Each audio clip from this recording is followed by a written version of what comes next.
I can't believe. I'm your host, Steve Van Metre, and thanks for joining me today. In our show today, this will send shockwaves through the economy, and I want you to see that the policymakers actually know. I'm going to prove to you that they know that this time it's going to be worse than the global financial crisis. And when you see their policy response, well, I don't think you're going to believe either. Plus, we have a sponsor for today's show. This cybersecurity company just had a major announcement with Amazon, and we think that their chart setup could push their stock price up more than 80%. For more information, stay tuned to the end of the show or check out the pinned comment or the description below. Now, if you're wondering what we're doing in Washington, D.C., well, we're camped out in front of the Federal Reserve Building ahead of their FOMC press conference tomorrow because we're going to have a lot of questions, and we're going to show you in today's show why they're about to make another major mistake. But someone who can't see this coming, just like the Fed, well, that's the consumer. Let's head over to the conference board where we picked today's story up with the headline, U.S. consumer confidence improved again in July and now stands at the highest level since July of 2021 after the second straight month of gains. So as we get into our main story, I want you to see the consumer is largely oblivious to what is really going on behind the scenes. You can see the foundation crumbling underneath them, but just look at how confident they are. The Consumer Confidence Index rose again in July, now up to 117. We'll show you on a chart here in a moment. That's up from 110 in June. The Present Situation Index, based on consumers' assessment of current business and labor market conditions, also improved. Even expectations are up based on consumers' short-term outlook for income, business, and labor market conditions. And what we're seeing is expectations are now above 80, the level that historically signals a recession within the next year. And despite rising interest rates, consumers are more upbeat, likely reflecting lower inflation and a tight labor market, although consumers are less convinced of a recession ahead. We anticipate, at least the conference board and us as well, anticipate one in the next year. So I want you to see that consumers are just really optimistic here. Now let's look at a chart here, because what you're seeing is optimism is moving up. Now if you say, wait a second, this sort of looks like maybe the S&P 500 chart, well, you've got it about right. When consumers feel wealthier, so they call the wealth effect going back to Alan Greenspan, well, their confidence goes up even when they can't see the underlying economy is under a great deal of stress. But not to worry, the Fed can't see it either. Expectations for the next 6 months improved materially, reflecting greater confidence about future business conditions and job availability, even though we made the case on the show that we're going to see more initial claims coming in the following months. This likely reveals consumers' belief that labor market conditions will remain favorable. Again, I don't think that's going to happen, and expectations for future incomes tick down slightly, a potential reflection of slower wage growth, but nevertheless, people remain optimistic, saying that they even think that the likeliness of a recession is somewhat or very likely. Well, that did tick up in July, but the expectations index spiking this month above the threshold of 80 will start to suggest that recession expectations are remaining below their recent peak, suggesting fears of recession have eased relative to earlier this year. In our periodic survey of services, consumers continue to report, but here's the key. I want you to see this. So consumers are saying, look, we're not seeing the recession as much. We're pretty optimistic. The stock market's up. We think things are good. But look at their response. It's not what people say that matters. It's what people actually do. The report intentions to spend less on discretionary services, including travel, recreation, and gambling going forward. By contrast, they anticipate spending more in the months on necessary services like healthcare, as well as cheaper services like streaming from home. So what matters here is a cutback on discretionary spending has a negative impact on the economy at a time when we really need to see people out spending money to keep people employed. And you're kind of seeing in the report this kind of weird statement of we're optimistic, but we're going to spend less, suggesting that perhaps people aren't as optimistic as really they're saying they are. Now, as we look for these cracks, well, we see some big ones, and now we're starting to notice the defaults in the commercial real estate space are surging at a time when the Fed even has their head in the sand. As bank regulators urge flexibility in commercial real estate loan workouts as defaults grow. And you're not going to believe what they're doing. And I want you to see this because the obvious solution here, defaults should go up. Banks should be on the hook for them. And of course, what's actually happening is policymakers are quietly running to the rescue because they know just how bad it's going to be this time, that they don't want to see these dominoes start to fall, because once they do, they're not going to be able to stop it. They don't have the tools or the policy. Much of the policy urges flexibility. For example, the policy states that in certain situations, banks can modify loans without taking a loss, even if the properties backing them up are worth less than the debt. Now, can you believe that the regulators are coming out here and saying, hey, look, you know what? It doesn't matter that you've taken a loss here. Just restructure the loan anyways. It's going to be just fine. As long as there's good intention here, don't let anybody know that the value of these buildings has dropped. We can't have that happen, because they know that this is already going to be worse than the global financial crisis. And as I'm suggesting to you, they have no way to stop it other than telling the banks, just do it anyways and don't tell anyone. Banks can work out loans in this way if borrowers have the willingness and the ability to repay their debts. Of course, always people are willing to. The ability may be questionable as to when.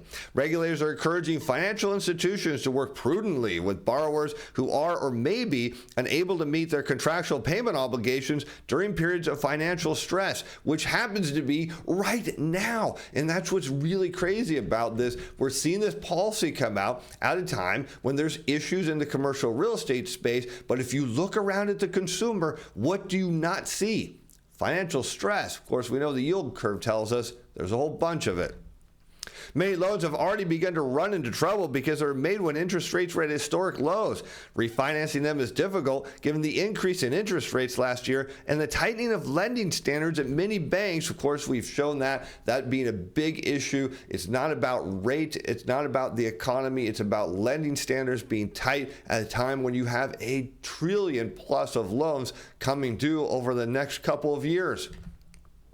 There's a ton of commercial real estate that was not priced. How about none of it was priced for the rate outlook we have going forward, experts are saying. And sure enough, here you can kind of see we're looking at the net percentage of domestic banks tightening standards for commercial industrial loans to firms of all sizes against interest rates. And what I want you to see is when the blue line is going up, that's when banks tighten lending standards. Normally you do get a bit of a rise in interest rates, and then they come crumbling down. And guess what? They make new lows. This is a 10-year treasury yield. You see that here during the global financial crisis. You see it during the pandemic. And now we're kind of on that cusp. Everyone still thinks rates are going higher, even though tighter financial conditions say just the opposite. But what's maybe keeping rates up? Well, it's our friends at the Fed. Again, this is why we're in Washington, D.C. right now, trying to get some answers, because what I want you to see is as banks tighten lending standards, eventually the Fed capitulates, starts to stop raising rates,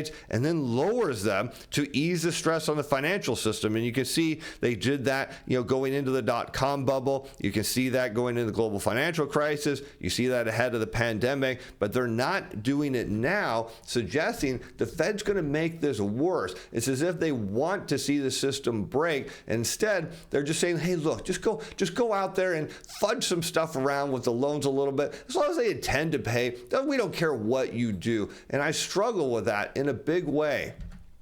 Rampant uncertainty has pushed commercial property sales to the lowest level in years, as investors only purchased $130.5 billion worth of commercial property in the last 5 months. Do you know why? Because investors don't want to get trapped in illiquid property, that they're looking around. And we showed you in the shows last week that some of these buildings are transacting at 60% of their value, or at least at their last sale value, suggesting investors are pretty wise to what's going on. But look at the regulators are saying, don't worry about any of that. It doesn't matter if the buildings are losing value. Just go restructure their loans and kind of do it quietly.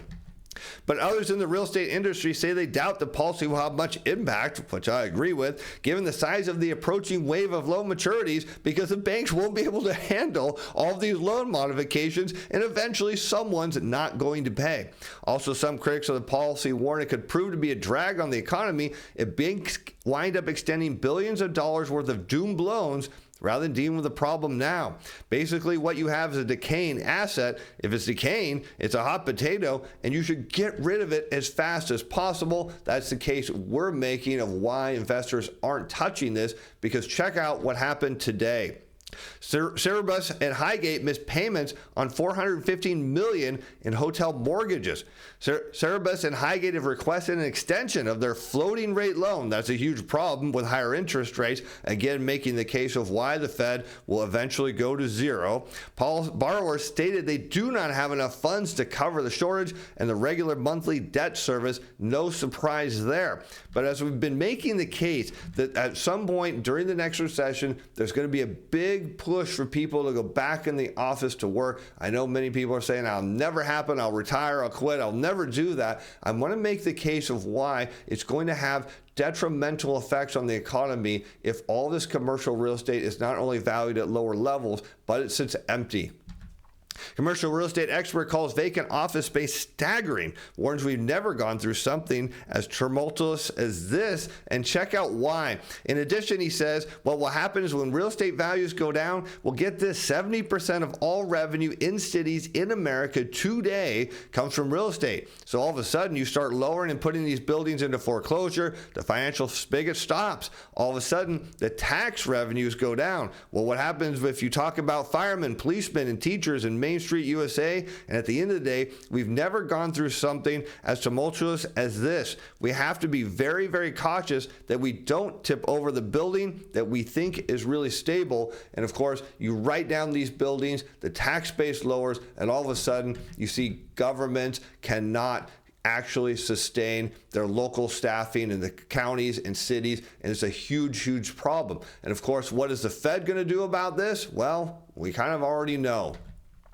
Who wants to keep hiking rates and who doesn't? Well, breaking down the Fed's view, of course, all this means is we know that there are some people on one side of the fence that are hawks that says we need to raise rates, and they've been really bullish about that, putting us in a point where almost it's certainty that we'll see a rate hike tomorrow. But not everyone's on that same fence, but it has nothing to do with that, because we likely know that they're going to hike rates, and I can show you why the issues in commercial real estate are only going to get worse.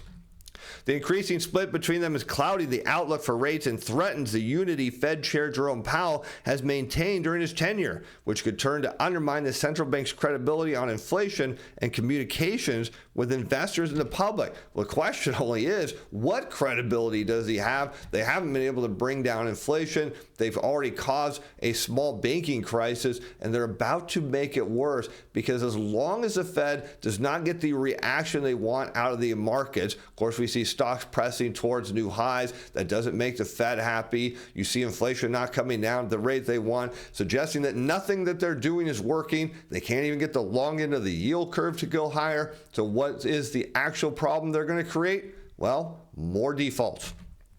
And here you can see the net percentage of banks tightening lending standards for firms of all sizes against the yield curve. That's a 10-year minus a 2-year yield. That's shown in red. What we can expect tomorrow is a further inversion of the yield curve as the Fed drives rates up and sends long rates not mudging much. But what that leads to is banks tightening lending standards even further at a time where we know over the next 12, 18, 24 months, there's going to be a monster amount of these commercial mortgage loans coming due. We can already expect that because of tighter lending standards, there isn't enough new money being created in the economy to support these loans, suggesting there's going to be more delinquencies that are going to head into default, and the banks are going to expect it to modify these loans. Well, maybe enough modifications will send them crumbling down into the next recession, and that's our concern, because policymakers see this coming, but their response is telling us that they can't stop it if it goes all the way down, and that's our big concern.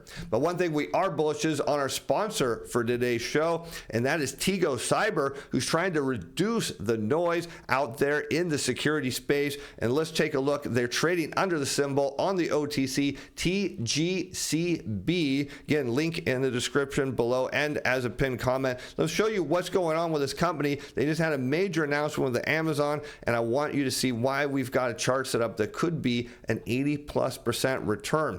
Well, what this company does is they focus on autonomous threat correlation and hunting. Tigo's threat correlation engine helps organizations identify, investigate, and remediate threats in real time, reducing the potential threat actor dwell time and enabling SOC analysts to have speed to decision while allowing them to continue working in the tools they're already using, the SIEM or the data lake. They have vetted threat intelligence through their correlation engine that is powered by their platform, which takes in a wide range of vetted and curated threat data feeds to ensure that our threat correlation engine and threat hunting tool is backed by the most timely and relevant data. It gets integrated into your existing SIEM or data lake. It doesn't add another single pane of glass or require duplication of telemetry in your SIEM to operate. Their correlation platform integrates seamlessly to allow hunters and analysts to stay inside the tools that they use today, and this leads to autonomous threat hunting, where they automatically kick off threat correlation and automated threat hunting engine, eliminating the need for human interaction to identify known threats and enabling the SOC team to react faster to stop bad actors. That you can integrate their technology right into your existing tools, gives you better contacts, better, faster decision making, and increased return on investment on existing cybersecurity controls. Their autonomous threat correlation for Amazon Security Lake is now available. They provide autonomous threat correlation and threat hunting capabilities directly in Amazon Security Lake. Coupled with curated and highly contextualized threat intelligence, Tigo helps customers of Security Lake quickly identify threats within their environment without the need to re-ingest or ship their data elsewhere. And this is one of the reasons we think that their stock could go a whole lot higher. Again, trading on the OTC under TGCB, because now people using Amazon's technology can seamlessly go out and purchase and integrate Tigo's technology. Let's check out their press release, and then we'll look at their chart setup. They're a company focused on developing innovative cyber threat intelligence, and the integration of Tigo's platform brings advanced threat correlation and hunting capabilities right into Amazon Security Lake, providing customers with autonomous threat detection that helps reduce mean time to detection and mean time to response. We're proud to support Amazon Security Lake by bringing threat correlation and threat hunting directly to it. This according to Shannon Wilkinson, the CEO of Tigo Cyber. This integration allows us to provide customers with a comprehensive security platform that doesn't require the customer to leave their Amazon Security Lake or ship their data elsewhere. The Security Lake integration will allow organizations to keep ahead of threats through our autonomous threat correlation engine. Now let's take a look at their stock. So we're now zooming out as far back as we can go. We've got some zones built in here. These are supply zones. You see the buyers down here, the sellers up here, and when their stock dipped below 16 cents a share, today at the time of recording is trading right around 49 cents, and you can see it's sitting right above the support zone. So you notice here buyers came in, put a tremendous amount of support right below the supply zone. It shot right up to the top of this other one, and I want you to notice that right around 90 cents, you can see this is where sellers are at. So the stock moves in between supply zones, now sitting just above this, right around 48, 49 cents a share. A move back into at the 90-cent level would be about an 80+% move. You can already see the MACD is already down near oversold territory, looking to make a move higher. The RSI has been kind of lingering slowly down, looking to turn. Is sitting right above kind of, the 40 mark, which is where you want to see it turn higher for momentum to move, and we think that's about to happen. As we zoom into the 90-day chart, you see sellers here right around 74 cents a share, again coming right into support level, which is fantastic, and bounding off of that, and you can see support there, buyers right at the 44-cent mark, suggesting that the next big move will be back up to that 90-cent level, and that again would come to about an 80% move higher for the stock. And with a recent announcement with Amazon, we think that that could actually happen. As with all the companies we feature on our show, you're under no obligation to purchase their stock. Be sure to do your own research before placing any trades. And with that, I'm Steve Van Metre. Thanks for watching. Thanks for being fans. Bye now.